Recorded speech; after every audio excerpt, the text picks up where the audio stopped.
자, 시작해보세요.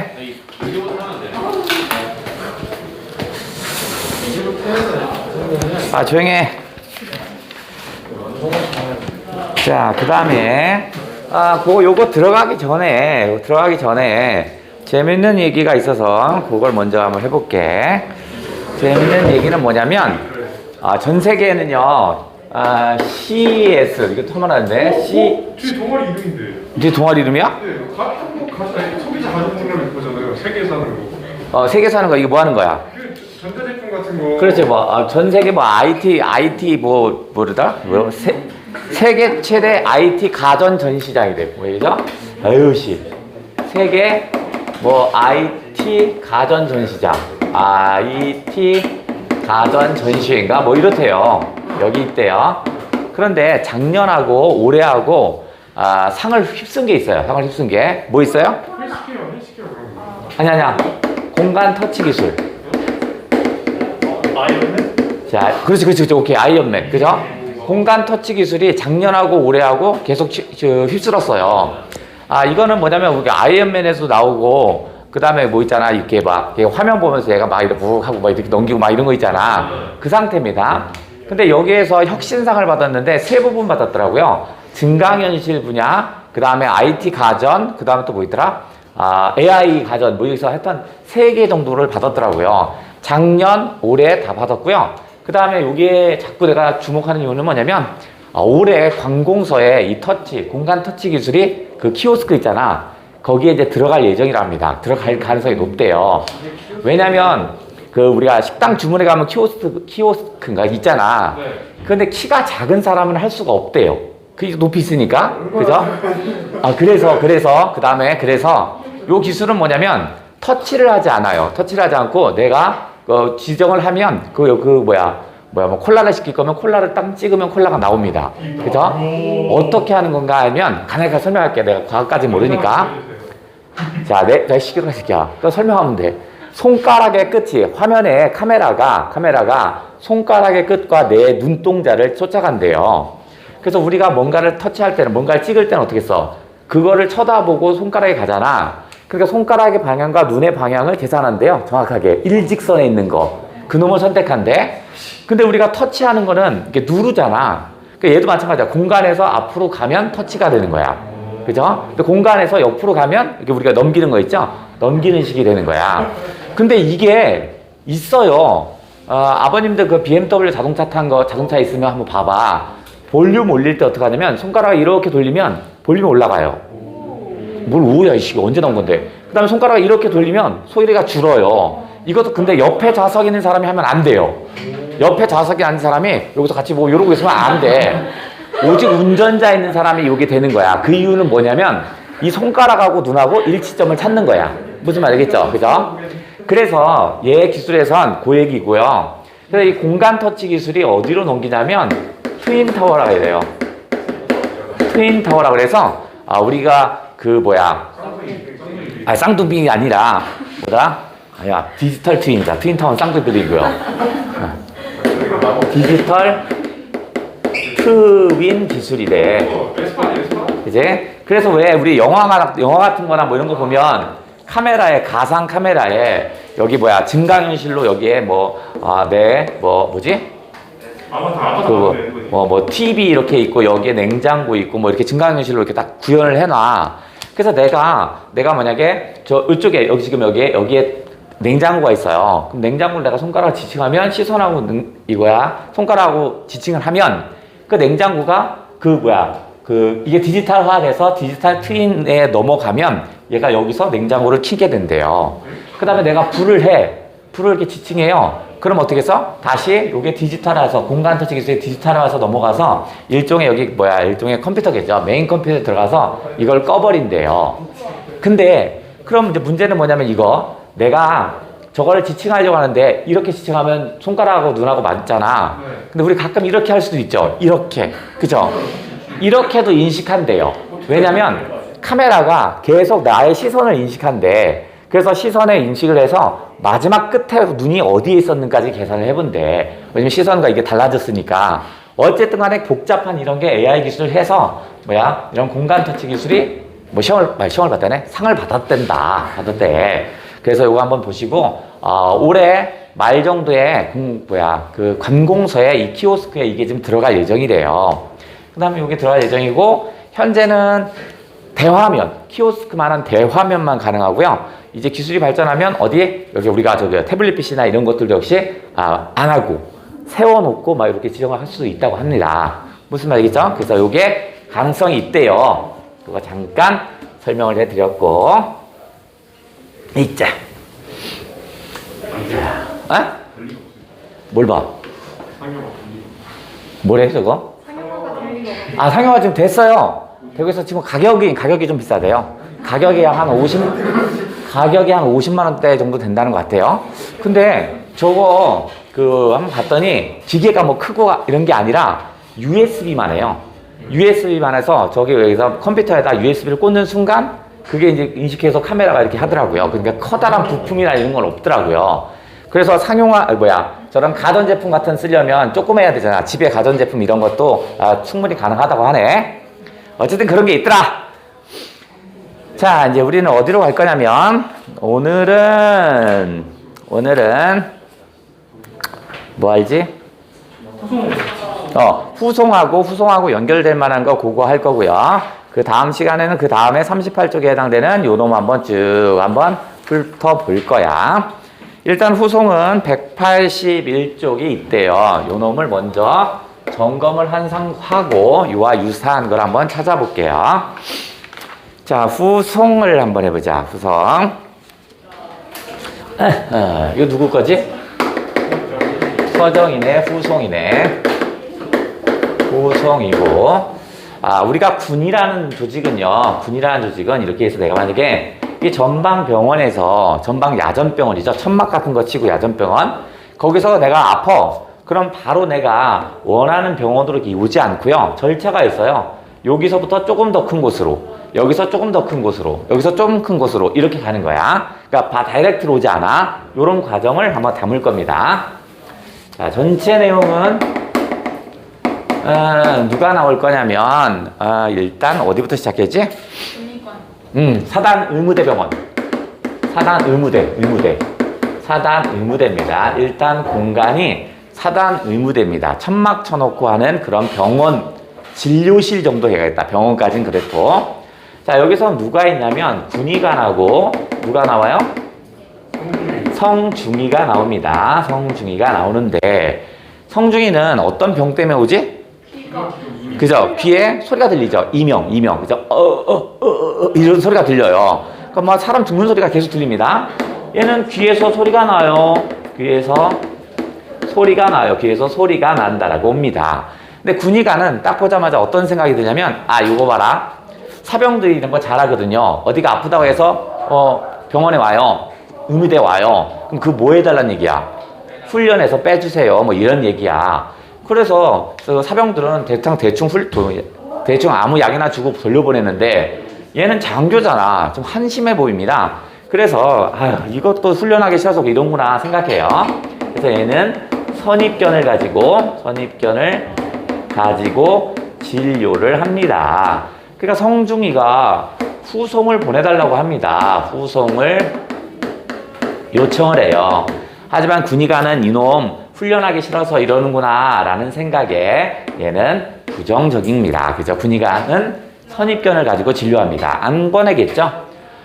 그럼 대충 이렇게 그냥 가시면 되고 후송 안 가도 될 것 같아. 이렇게 얘기했더니, 아니에요. 귀에서 소리가 난단 말이에요. 나 아프단 말이에요. 막 얘기해요. 그때 이제 군의관도 짜증났어요. 뭐라고 해요? 뭐라고? 꺼지라고 그렇게까지 얘기하는고요. 아픈 거 알겠다. 당신 봤더니 어떻게 했어요? 고막에 천공이 뚫렸다는 거. 고막에 구멍이 났어요. 그건 알겠어. 근데 고막에 구멍이 난 거는 뭐 아프거나 이러진 않대. 다만 어떻게 했어? 귀가 조금 덜 잘 안 들릴 뿐이래. 즉 네가 아프다니 자각 증상을 알리는 건 고마워. 자각 증상은 진료에 도움이 돼요. 진료에 도움이 되는 건 맞지만, 하고 싶은 얘기 뭐냐면, 진단은 누구의 몫이야? 의사의 몫이야. 나의 몫이다. 진단은 의사 몫이다. 내가 봤더니 너 후송 갈 필요가 없어. 그러니까 빨리 꺼져 라고 얘기합니다. 아니에요. 귀에서 소리가 난단 말이야. 아프단 말이에요. 얘기합니다. 그러면 군의관이 이제 뭐야? 약을 지어주죠. 일종의, 영양제 정도 되겠지. 그죠? 그걸 처방을 해주면 어떻게 써? 성중이는 그게 약인 줄 알아요. 치료약인 줄 알아. 그래서 나름대로 어떻게 써? 머릿속에다 쇠뇌를 합니다. 약을 먹었으니까 괜찮을 거야. 약을 먹었으니까 나을 거야. 이제 소리가 안 들릴 거야. 이렇게 생각합니다. 하지만 이거는 치료약이 아니니까 어떻게 써요? 나을 리가 없죠. 그죠? 그러니까 어떻게 써? 당연히 효력은 없겠지. 그러면 다시 효력이 없으니까 어떻게 써? 귀에서 소리가 들릴 거 아니냐? 그럼 어떻게 써? 다시 의무대 방문이죠. 의무대를 방문을 합니다. 이게 무한 반복되는 상태입니다. 지금 이 상태에서. 자, 이 상태에서 이제 누가 올 거냐면 참모장이 뭐라고 그래요? 자, 참모장이 훈련을 참여하라고 하죠? 훈련 참여를 얘기합니다. 훈련을 참여해라. 얘기했더니 성준이가 아파요. 어디가 아픈데? 물어보겠죠. 귀가 잘 안 들려요. 참모장 열받습니다. 야씨! 포병은 다 원래 귀 아파. 다 안 들려. 나도 안 들려. 이렇게 얘기합니다. 그랬더니 아니요. 정말 아프단 말이에요. 참모장이 역시 그러면 요번 훈련까지만 하면 다음엔 꼭 보내줄게라고 하죠. 근데 이건 역시 마찬가지로 그냥 하는 말이지. 그죠? 여러분도 많이 학교 가서 많이 해봤잖아. 아파요 하면 선생님이 뭐라 그래? 그죠? 3교시까지만 하고 4교시에 다시 와 이렇게 하죠. 그러면 여러분도 까먹고 선생님도 까먹죠. 그죠? 4교시 때 밥 나오니까 좋아서 그냥 다 났잖아. 뭐 이런 식이야. 계속 무한 반복입니다. 자, 그런데 성중이에 누가 있냐면 학교 선배가 있죠? 걔가 누구야? 그렇죠. 의무참모. 의무참모는 군의관 중에서 최고의 벼슬이네. 최고의 계급을 가진 애입니다. 그래서 성중이가 이제 어떻게 써? 유일하게 자기의 말을 들어주는 건 대학 선배죠. 얘도 성중이의 말을 들어주지 않는다라는 의미에서 세모를 짓게요. 의무참모는 유일하게 성중이의 말을 들어줍니다. 성중이가 이상한 것 중에 뭘 얘기했냐면 담배 얘기를 합니다. 담배 얘기가 뭐지? 이게 좀 중요한 것 같아요. 그렇죠. 담배를 피다 담배꽁초를 다 버리는데 그 꽁초가 버리고 나서 뒤돌아서면 그게 중요한 건 줄 알아요. 그래서 다시 찾으러 갑니다. 아, 담배꽁초였지? 다시 돌아와요. 그래서 다시 또 돌아가다가 아까 중요한 거 버렸나? 또 계속 이렇게 무한 반복입니다. 그 다음에 우표 붙이기. 편지. 우표 붙이기. 요 얘기를 합니다. 우리가 우표는 옛날 사람들 침물을 발라서 우표를 딱 붙여요. 그러면 딱 돌아서면 어떻게 써? 이게 떨어질 것 같은 거야. 그래서 침을 더 발라요. 더 막 발라요.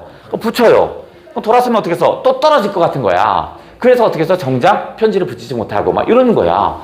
그 의무참모가 왔더니 너 이 새끼 좀 증상이 좀 이상한데? 야, 너 안 되겠다. 너 병원 좀 가라 라고 합니다. 그래서 어디를 병원하면 수도병원. 군인들의 병원 중에서 가장 큰 병원이 수도병원입니다. 여기는 진짜 의사들이 있는 거야. 그죠? 저 심지어는요, 군내에 있을 때는요, 군의관은 아니어도 거기 같이 있는 애들 있잖아. 병사가 뭐 하는 애냐면 본드 만드는 애여서 화학 공장에서 일하는 애더라고요. 근데 걔가 겁나 잘하는 척하면서 막 진단을 하고 지가 치료약을 줘요. 너 대학 어디 나왔냐? 아니 무슨 과냐? 물어봤더니 화공과래요. 미친놈. 어쨌든 간에. 근데 이제 이런 수도병원은 진짜 의사들이 존재하는 거야. 그래서 여기 가서 뭐 하냐면 진단서를 띱니다. 진단서를 띄면서 의무참모가 얘 상태가 안 좋겠다 해서 그 밑에 의견란에다 뭘 쓰냐면 후송 필요라고 진단란에 기록을 해줍니다. 그럼 의무참모는 유일하게 성중의 말을 들어준다는 의미에서 긍정적인 것을 동그라미를 칠게요. 사단 의무대에서 다시 성중이가 얘기합니다. 귀에서 소리가 나요. 가라니까 그거 아프단 말이에요. 알겠어. 자가증상은 진료에 도움이 되는 건 고마워. 근데 의사의 몫이야 인마 꺼져 라고 합니다. 그게 아니라 진단서가 있는데요.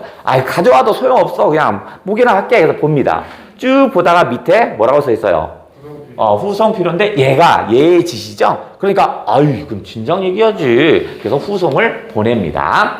그래서 사단 의무대보다 조금 더 큰 병원으로 옮기죠. 사실은 병원이라고 하기보다는요, 그냥 조금 더 큰 야전병원도 병원이긴 하지. 자, 그래서 어디 가냐면 두 번째 50야전병원. 50야전병원으로 옮겨져요. 그러니까 상대적으로 시간이 좀 많으니까 얘가 뭐 할 거냐면 책도 읽고 막 할 겁니다. 그런데 여기 같은 병사 중에서 아픈 병사 중에서 왜 왔냐고 서로도 막 물어볼 거잖아.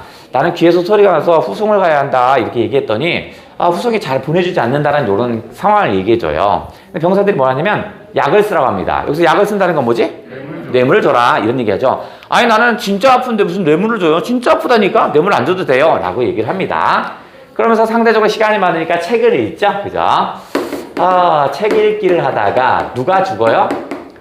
주인공인 엘이라는 애가 사망합니다. 엘이라는 애가 사망을 해요. 요 사망을 하면서 스르르 과거로 넘어간다고 그랬지. 과거에 어떤 사건이 있었지? 그렇죠. 성중이가 있고요. 그 다음에 드리쿼터라고 해서 화물차, 미군용 화물차에서 납작한 놈이 있어요. 이게 있어요. 그래서 성중이가 이거 타고 가려고 했죠. 근데 그 안에서 어떻게 써요? 미국인 흑인 중이가 벼슬이 똑같은 중입니다. 안 돼. 멈추지 못하게 하죠. 그래서 그 눈을 보면서 이렇게 지나치잖아. 이 드리쿼터가 그냥 지나칩니다. 그냥 지나치죠. 그랬더니 성중이가 뭐라고 해요? 진짜 뭐 그렇게 꼭 뒤집어져라 이런 의미는 아닌데 그냥 지나가는 말로 설마 그렇게 뒤집히겠어? 그래서 그냥 저주의 말을 합니다. 예라이씨 뒤집혀라 이씨. 저주의 말을 하겠죠. 그런데 그 순간 몇 초 안 돼서 코너 돌자마자 어떻게 했어? 얘가 바로 전복 사고가 일어납니다. 완전히 뒤집혀요. 전복 사고가 나요. 그런데 누가 제일 많이 다쳐? 거기 미국인 중이가 제일 많이 다쳐요. 자신도 중이고 얘도 중이죠. 그죠? 그런데 다쳐서 치료하려는데 그 중이의 신음소리 이게 내 귀에 남는 거야. 그래서 내가 이 병사들에게 얘기하죠. 나는 항상 부정합니다. 아니야, 내가 얘기했기 때문에 뒤집힌 게 아니야. 그럴 리 없어. 나는 그런 생각 안 했단 말이야. 계속 아니라는 죄책감은 시달려요. 얘에게 어떻게 했어요? 이제 사고 이야기를 전달하죠. 그랬더니 병사들이 어떻게 써요? 아유, 잘 됐네. 고소하다. 그래서 웃음으로 넘깁니다. 아유, 그나마 잘 됐어요. 아유, 그렇지. 왜 안 태워줘, 사람을. 사람 무시하니까 그렇게 되는 거 아니야? 라고 얘기를 합니다. 그랬더니 어떻게 써? 성중이는 어떻게 써? 이 병사들의 웃음을 통해서 어떻게 써요? 오히려 뭐가 늘어? 죄책감은 더 늘어납니다. 또 죄책감은 해소가 되지 않네. 요거 하고 다시 이거보다 더 과거 얘기가 있죠. 뭐 있지? 살쾡이. 그렇죠. 살쾡이 얘기 있었죠. 그죠? 자, 어린 성중이죠. 어린 성중이가 있고요. 살쾡이가 옆에서 살쾡하고 있어요. 그래서 내가 돌을 던져서 저걸 맞히고 싶어 합니다. 그런데 나는 돌을 던지긴 했는데 설마 저 날렵한 살쾡이가 맞겠어? 이런 겁니다. 던지긴 하지만 죽는다는 생각을 해본 적이 없어요. 내까지 던져봐야 살쾡이는 가볍게 피할 거거든. 그런데 어떻게 써요? 돌을 던졌는데 살쾡이가 죽어요. 살쾡이 사망? 죽음? 살쾡이로 사망이라고 하지 않잖아. 뭐야? 죽음이랄까? 그죠? 살쾡이가 죽어요. 그래서 어떻게 써요? 어린 성중이는 너무 놀래서 막 엉엉 울죠? 그때 어머니가 뭐라고 해요? 어머니가 어린 성중이에게 꾸중을 합니다. 야, 생명 소중한 줄 알아야지. 그렇게 하면 안 되지. 막 심하게 꾸중을 합니다. 그랬더니 이 꾸중을 듣고 나서 어땠어? 어린 성중이는? 얘는. 그래서 죄의식 또는 죄책감이 어떻게 했어? 어느 정도 해소가 됩니다. 결국 아까 이렇게 병사들에게 이야기를 한 건 어린 시절에 엄마와 같은 그런 목소리 또는 그런 소리를 듣고 싶었을 거야. 그런데 엄마같이 얘기했으면 어떻게 써? 죄의식이나 죄책감이 어느 정도 해소됐을 텐데 그렇지 못한 모습이 나왔네? 그래서 얘는 뭐겠어? 그 죄의식 때문에 어떻게 써? 그 이명소리가 계속 들리는 겁니다. 다시 아까 요런 방법. 군의관이 후송 필요 없어. 빨리 되돌려보내 하다가 진단서 보여주고 그럼 진작 얘기하지. 또 이런 게 무한반복. 그래서 어디로 가냐면 17야전병원으로 옮겨집니다. 17야전병원으로. 다시 17야전병원에서 다시 요구과정 무한반복. 그래서 결국 어떻게 됐어요? 네 번째는 어떻게 해서 부산병원으로 후송이 됩니다. 그런데 부산병원에는 정작 뭐가 없어? 그죠? 여기에는 이비인후과가 없어. 국가가 존재하지 않는 곳으로 결국 갔네. 즉 성중이가 진실을 얘기했지만 그 진실을 어떻게 써요? 전달하는 과정에 어려움을 나타난 게 후송이었어요. 요거 아직 시험에 아직 안 나왔다. 6월에도 언급된 바 없어. 그러니까 9월 그다음에 수능 남은 거니까 잘 체크 한번 해주시고. 그래서 이런 서정인의 후송이 있다면 나는 어디다가 초점을 두냐면 진실을 말하려고 하는데 진실이 잘 전파가 되지 않죠? 거기다 초점을 뒀었죠. 들었냐? 좋아. 서유사 바로 진실을 알리려는 시도를 하죠. 알리려는 시도를 지속적으로 합니다. 나 귀에서 소리가 나요. 계속해요. 하지만 권력이나 어떤 조직에 의해서 어떻게 묵살되죠? 권력이나 조직에 의해 억압되는 그런 사례를 찾을 겁니다. 으짜. 되지? 자, 요 놈은 한번 언급한 적이 있으니까 조금 더 자세히 한번 언급해 볼게요. 자, 거시기가 쓴 거시기란 작품입니다. 조금 더 자세히 한번 가보자. 자, 어떻게 할까? 전반부, 후반부 나눌까? 자, 전반부와 후반부를 나눠서 조금 더 자세히 설명을 한번 해볼게. 자, 전반부에서는 누가 나올 거냐면 우리는 밤차 서대문을 지나는 밤차를 늘 타고 옵니다.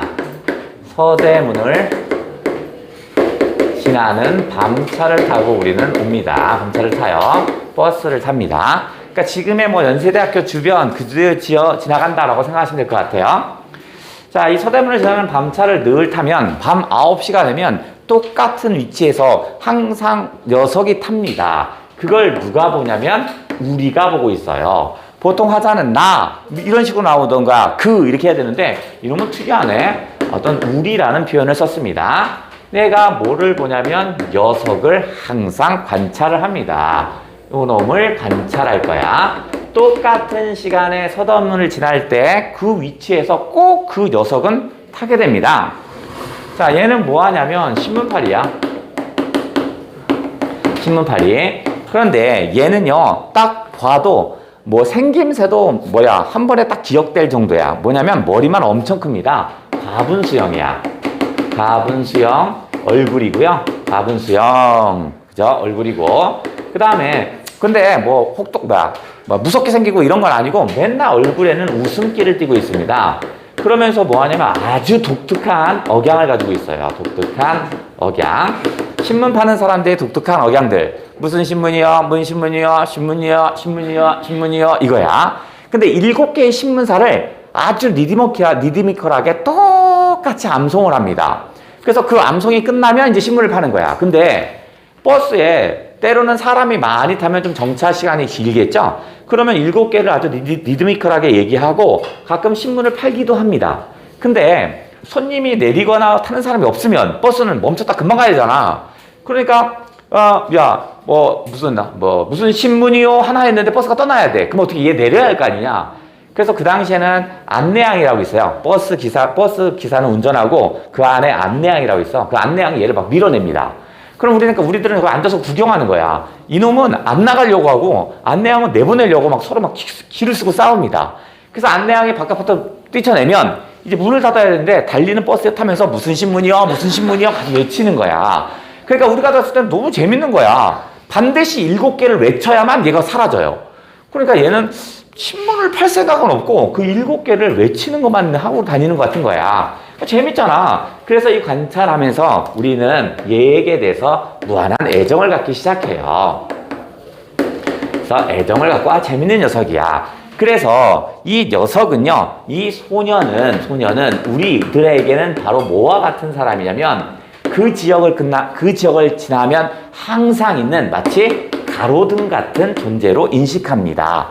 그러니까 이 소년을 나는 무한 애정이야. 우리들은 이거를 참 좋아합니다. 예. 그러니까 9시 지나가면 개 보는 맛으로. 오늘은 또 어떻게 하나. 오늘은 또 안내양이랑 또 어떻게 싸우나. 티격태격 어떻게 하나. 요런 것들. 이렇게 한동안 재밌게 지냈는데 시간이 얼마 지났더니 녀석이 보이지 않습니다. 녀석이 보이지 않아요. 여기까지가 전반부입니다.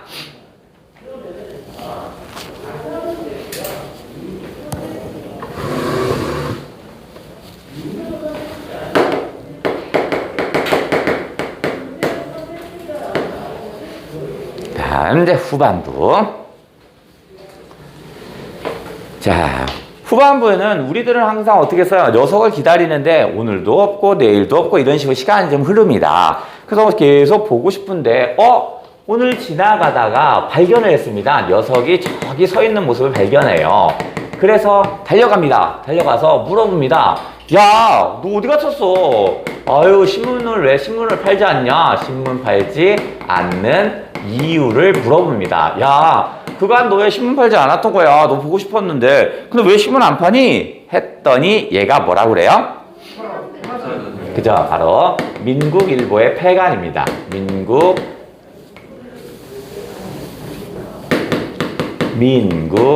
민국일보의 폐간을 얘기합니다. 그래서 민국일보가 폐간돼서요 중간에 이가 빠진 것 같아요. 리드미컬하게 외우다 보면 중간에 빠져서 영 가락에 살지 않아요. 그래서 안 한대요. 자, 우리보다도 이 신문팔이 녀석은 분명히 우리보다 훨씬 못 배운 애고, 그죠? 우리보다 못할 건데 우리보다 더 기특한 생각을 하는 것 같은 느낌이 듭니다. 그러면서 우리는 뭐라고 그래요? 이놈을 이런 건방진 신문팔이 새끼라고 얘기합니다. 신문팔이라고 얘기를 합니다. 하지만 이것은 부정적인 의미가 아니라 반어적인 의미입니다. 그죠? 이거는 반어적인 얘기였습니다. 그러면서 버스가 둥둥둥둥 떠납니다. 그러면서 우리는 뭐냐면 누가 시켜서가 아니라 우리들은 모두 어떻게 했어? 기다리고 있었답니다. 기다리고 있었다. 이렇게 얘기합니다. 그러면 뭘 기다리겠어? 이거 녀석, 그죠? 녀석을 기다리겠죠? 첫 번째는 녀석을 기다릴 거고, 두 번째는요, 바로 뭐겠어요? 녀석이 돌아온다라는 건 어떻게 써요? 이제 7개의 신문사의 리듬이 맞는다는 얘기죠. 그렇다면 폐간된 민국일보가 어떻게 된 거야?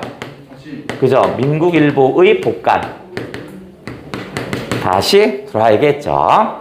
자, 그 다음에 이 민국일보가 다시 복간된다는 건, 다시 나온다는 건 뭐냐면 이제 언론의 자유가 온다라는 거죠. 언론의 자유를 기다리는 셈이죠. 우리들은 배운 척 하면서 이러지만 사실은 어떻게 해서 녀석보다 못한 놈들이었네요. 녀석은 언론의 자유를 언급하는 앤데.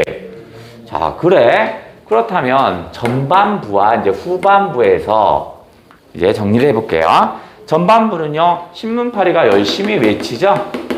무슨 신문이요? 신문팔이의 외침이 있습니다. 이 얘기는 신문팔이가 7개를 계속 얘기한다는 건 그 7개의 신문사가 계속 유지되기를 원하는 거잖아. 요것이 의미하는 건 뭐냐면 언론 자유에 대한 갈망, 소망 이런 거라면 후반부에서는 신문팔이가 어떻게 써요? 신문팔이가 신문 파는 걸 중단했죠? 신문팔이가 중단되어 버렸습니다. 그러면 이렇게 이 작가는 신문팔이가 중단됐다라는 걸 통해서 뭘 얘기하는 거야? 요거는 언론 탄압에 대한 뭐겠어요? 일종의 저항을 의미하는 거겠죠. 신문팔이가 외치는 거, 그건 언론에 대한 자유를 외치는 거. 신문팔이가 중단되었다는 걸 통해서 바로 언론 탄압에 대한 저항을 하고 있다라는 모습을 보여주는구나. 이 글의 제목이 뭐예요? 뭐라고? 누구 거예요? 건방진 신문팔이였고요. 단어적인 제목입니다. 얘가 바로 누구 거? 이청준이라고 했습니다. 이청준의 건방진 신문팔이. 그래서 후송도 되게 좀 중요한 것 같고요. 그런데 그와 비슷한 걸 한번 내보고 싶다면 오히려 건방진 신문팔이 요 놈에다 초점을 더 두시는 게 더 나을 것 같아요. 그러면 슬쩍 후송 정도 다음.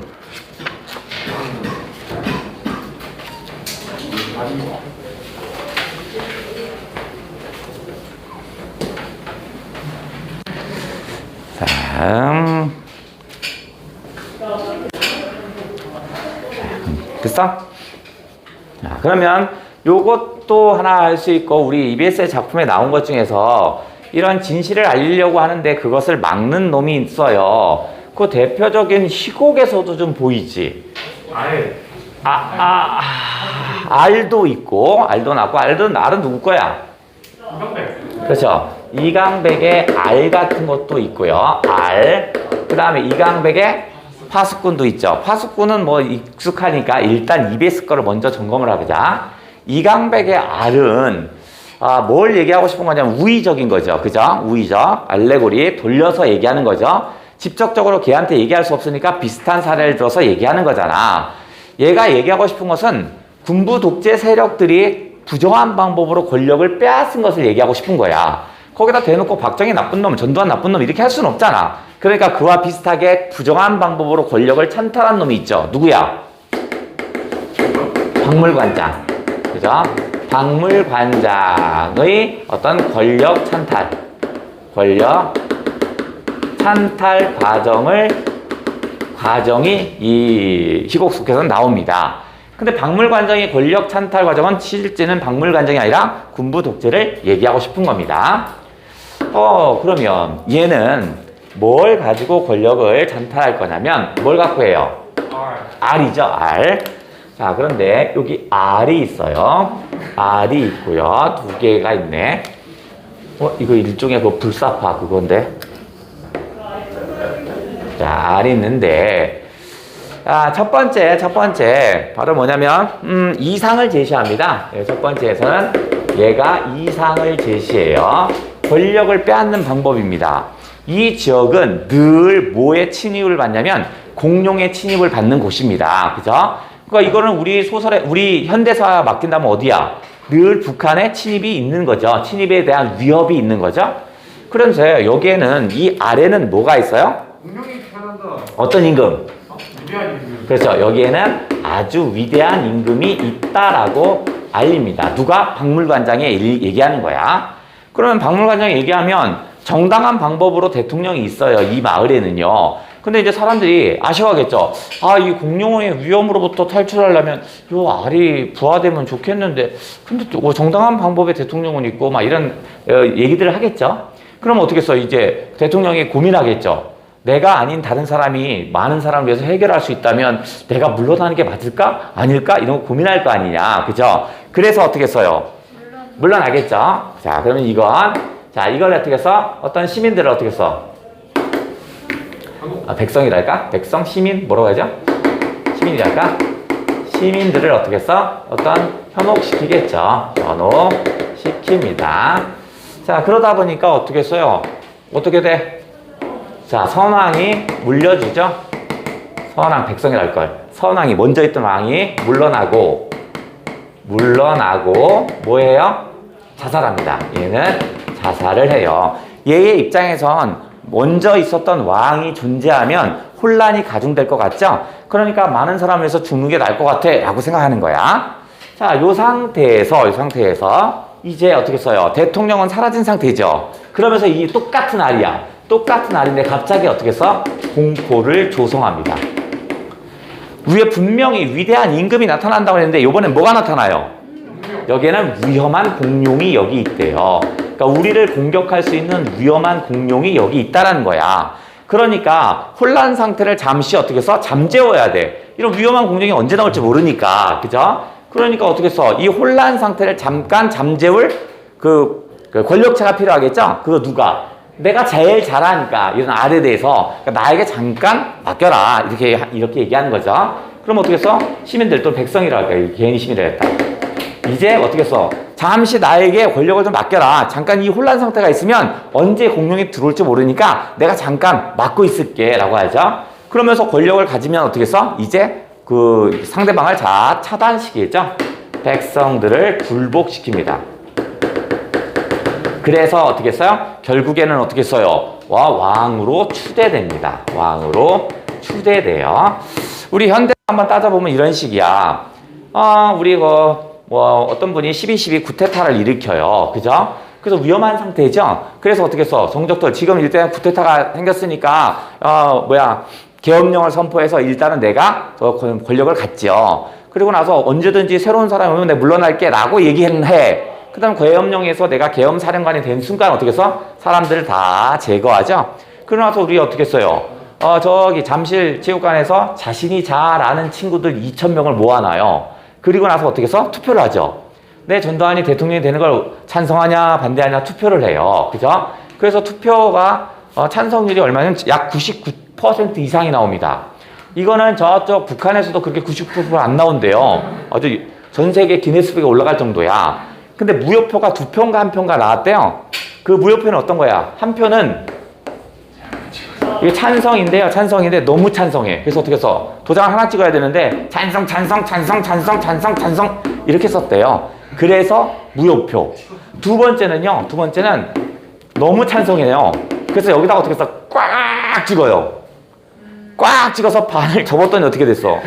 여기에 이렇게 생긴 거야. 그죠? 그래서 어떻게 해서 무효표 이렇게 됐답니다. 그러니까 이런 거 따지고 보면 가만히 보면 전체 찬성 아니야? 100% 찬성이 되죠? 그래서 왕으로 추대되네. 와, 우리 사회에 똑같은 말이네. 그런데 이제 용감한 누가 나와? 시민 라가 있습니다. 얘가 어떻게 해서 진실을 알고자 합니다. 진실을 알고자. 그래서 진실을 알고자 왔더니 왕이 뭐라고 그래요? 박물관장이 뭐라고 그래요? 너는 뭐라고 생각하냐? 라고 해요. 시민 라가 나는 이건 위대한 임금이 있다고 생각합니다. 라고 해. 그러면 잘 부하해서 낳도록 해라. 근데 잘 부하해서 낳는데 위험한 공룡이면 어떡하지? 그러면 그 알을 깨버려라. 그런데 그 위험한 공룡인 줄 알고 깼더니 그럼 이 위대한 임금이면 어떡하죠? 그럼 어떡하라는 거야? 내가 너한테 진실을 알려줄까? 그래, 고마워요. 진실을 알려주세요. 합니다. 진실은 뭐죠? 가짜 알입니다. 가짜 알이라고 알려줘요. 그리고 나서 어떻게 써? 저 왕이 시민 나를 죽입니다. 그러면 어떻게 써? 진실을 아는 사람은 이제 없는 거죠. 그죠? 그 다음에 진실을 알고자 하는 사람이 하나 줄었네요. 또 누군가가 진실을 알고자 한다면 어떻게 해서? 똑같은 방법을 하면 되겠죠? 이게 제목이 뭔데? 알이고요. 그 다음에 이강백에 썼던 뭐도 있어? 그렇죠. 하수꾼도 여기에 해당한다라고 보시면 되겠죠. 예.